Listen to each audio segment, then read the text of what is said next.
Bismillahirrahmanirrahim. Assalamualaikum warahmatullahi wabarakatuh. Perkenalkan, nama saya Wida Nur Maulida dari STAI Al-Azhari, Prodi PAI kelas 2C. Baik, di sini saya akan menjawab pertanyaan dari mata kuliah pengantar psikologi. Baik, langsung saja pada soal yang pertama, yaitu apa dampak negatif dan positif dari fenomena kidfluencer. Kidfluencer adalah sebutan bagi seorang anak yang influencer dewasa yang bekerja mempromosikan sebuah produk dan tidak henti-hentinya tampil di layar untuk menjadi objek dalam sebuah konten. Adapun dampak positif dan negatif dari kidfluencer. Dampak positif dari kidfluencer yang pertama, bisa dijadikannya sebagai penghasilan sehari-hari. Nah, jadi kidfluencer umumnya seorang influencer yang memiliki jutaan pengikut atau followers atau orang yang berpengaruh terhadap audiens atau masyarakat. Sesuai namanya, pengaruh adalah kekuatan seorang influencer. Mereka bisa menjadi trendsetter baik skala kecil maupun besar. Oleh karena itu, banyak pemilik bisnis yang menggandeng influencer untuk mempromosikan produk berkat pengaruh yang luar biasa tersebut. Lalu ada pula dampak positif yang kedua, yaitu bisa menambah koneksi. Koneksi di sini tidak hanya menambah teman yang memiliki ketertarikan yang sama, tetapi juga bisa menambah koneksi dengan pihak-pihak brand yang bisa jadi mereka tertarik dengan isi konten kidfluencer tersebut. Nah, itulah dampak positif dari kid influencer. Lalu apa dampak negatif menjadi kid influencer? Dampak negatif dari kid influencer yang pertama, no repercussion. Yang selanjutnya itu not repercussion at all. Karena kalau influencer, barang jualannya adalah jual aktivitas personal mereka. Beda dengan seleb di TV atau musisi yang dijual adalah talent atau karya mereka. Dampak negatif yang kedua, setiap langkah diperhatikan. Kalau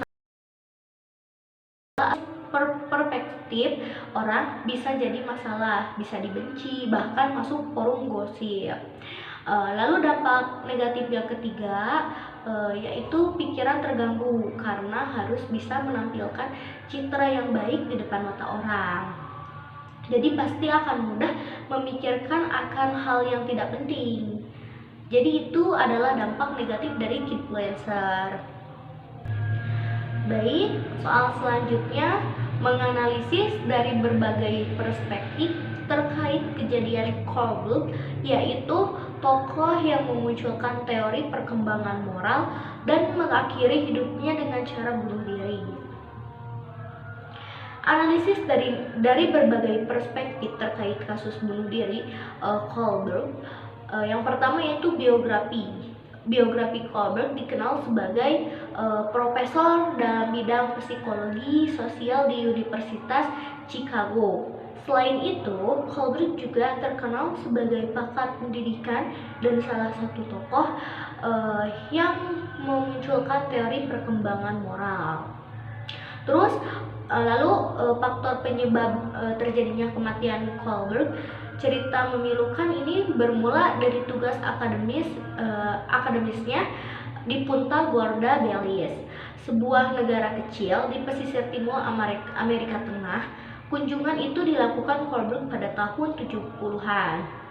Beberapa saat setelah ia pulang dari negara Zionis Israel, selama di Belize, pria berambut panjang ini untuk melakukan penelitian 10 hari dari bulan Desember 1971 hingga awal 1972. Selama penelitian itu, Kohlberg tidak sadar telah terinfeksi sebuah parasit bernama Giardia lamblia. Parasit ini terkenal sebagai salah satu parasit ganas yang menyerang 200 juta penduduk bumi di seluruh dunia. Meskipun kecil, Giardia dapat memicu demam tinggi pada tubuh manusia.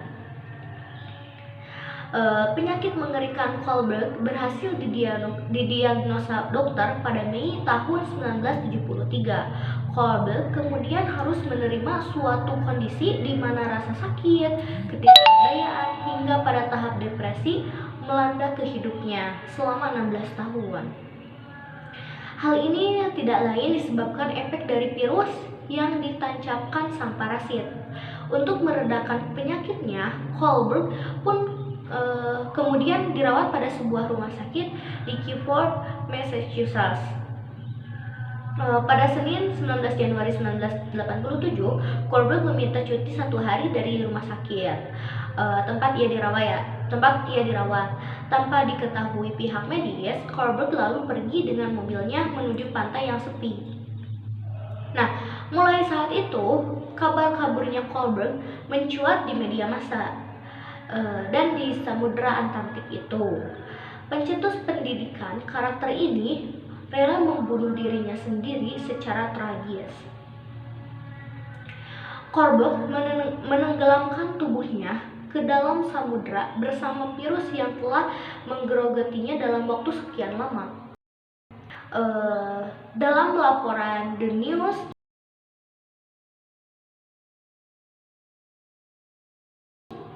terparkir di perumahan jalan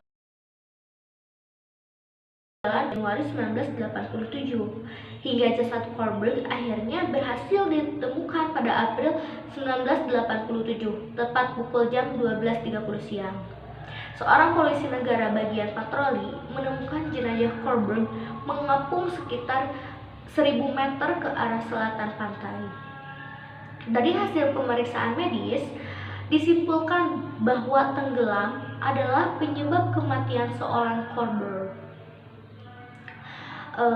Lalu kesimpulan bisa disimpulkan bahwa faktor penyebab terjadinya kematian Kohlberg dipicu oleh perasaan depresi berkepanjangan hingga menimbulkan rasa putus asa. Ironisnya, Kohlberg justru terpikir untuk mengakhiri hidupnya. Tentu ini bagi dunia psikologi yang mengajarkan perlawanan untuk keluar dari sebuah masalah. Selanjutnya, soal yang ketiga yaitu bagaimana proses adaptasi yang perlu dilakukan oleh guru dan sekolah dalam menghadapi siswa yang mengalami keterlambatan atau kesulitan belajar. Upaya guru dalam mengatasi kesulitan belajar, yang pertama, guru memberikan pengajaran perbaikan atau remedial. Pemberian pengajaran perbaikan bertujuan memberikan kesempatan siswa untuk memperbaiki nilai yang tidak memenuhi syarat kriteria ketuntasan minimal dengan memberikan soal remedial kepada siswa yang mengalami kesulitan belajar pada waktu dan hari yang sudah ditentukan, dan bertujuan agar siswa dengan pemberian pengajaran perbaikan menjadi lebih baik dari sebelumnya. Kedua, guru memberikan motivasi belajar, memberikan peningkatan motivasi belajar kepada siswa secara konsisten dan kontinu. Merupakan suatu usaha yang harus dilakukan guru kepada siswa agar siswanya dapat termotivasi untuk lebih giat dalam belajar dan mengikuti pelajaran.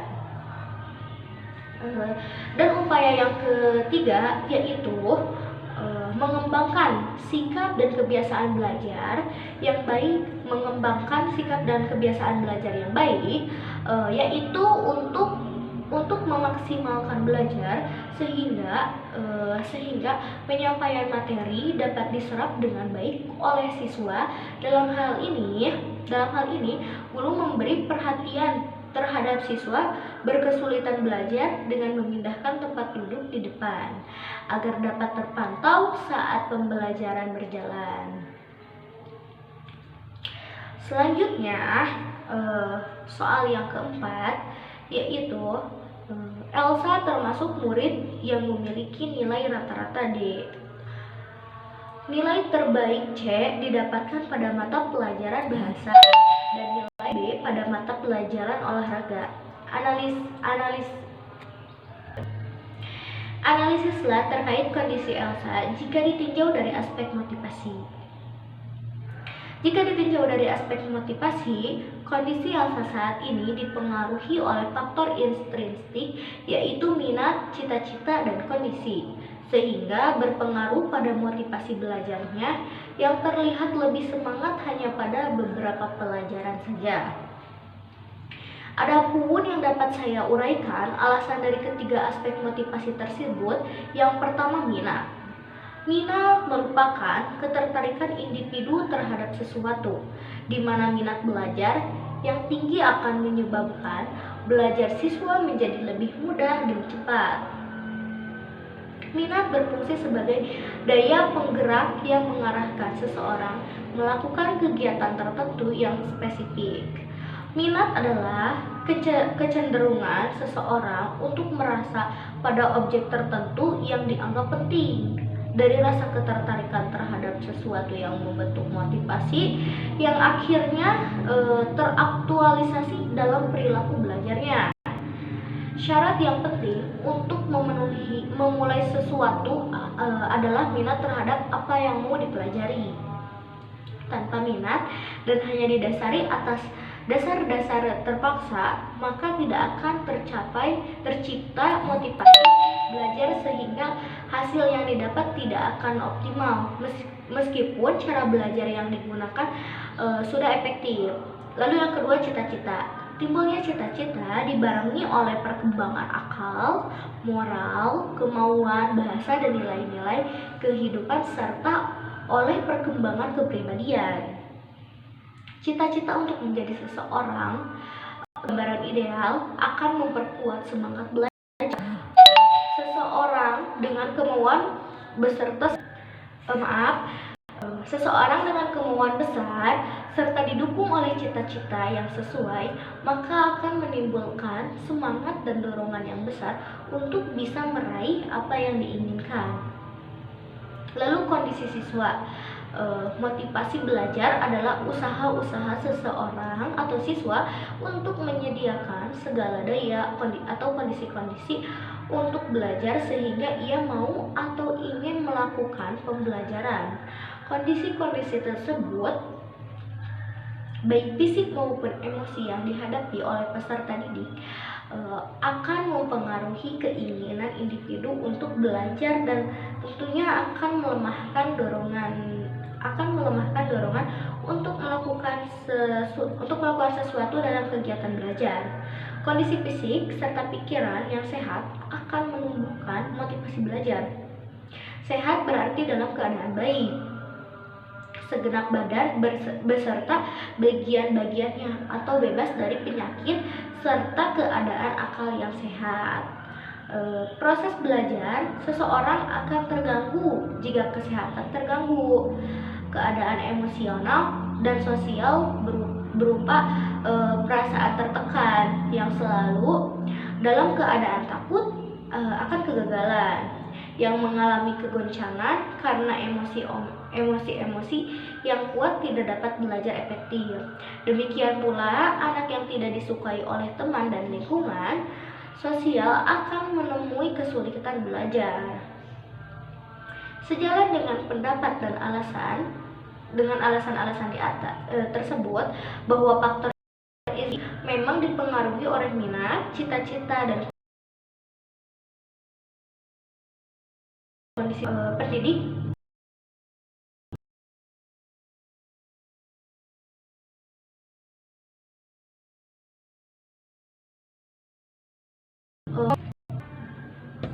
Mampu mengakumulasikan ketiga hal tersebut, maka dapat dipastikan bahwa pendidik tersebut mampu mengingatkan motivasi belajar siswa.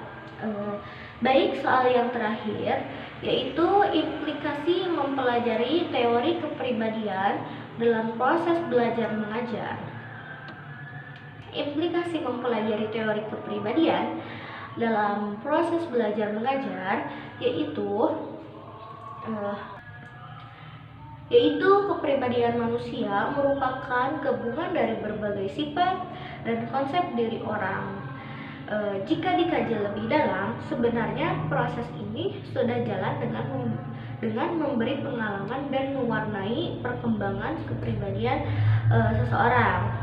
Jadi, secara umum dapat dikatakan bahwa kepribadian merupakan suatu proses dinamis di dalam diri yang terus-menerus dilakukan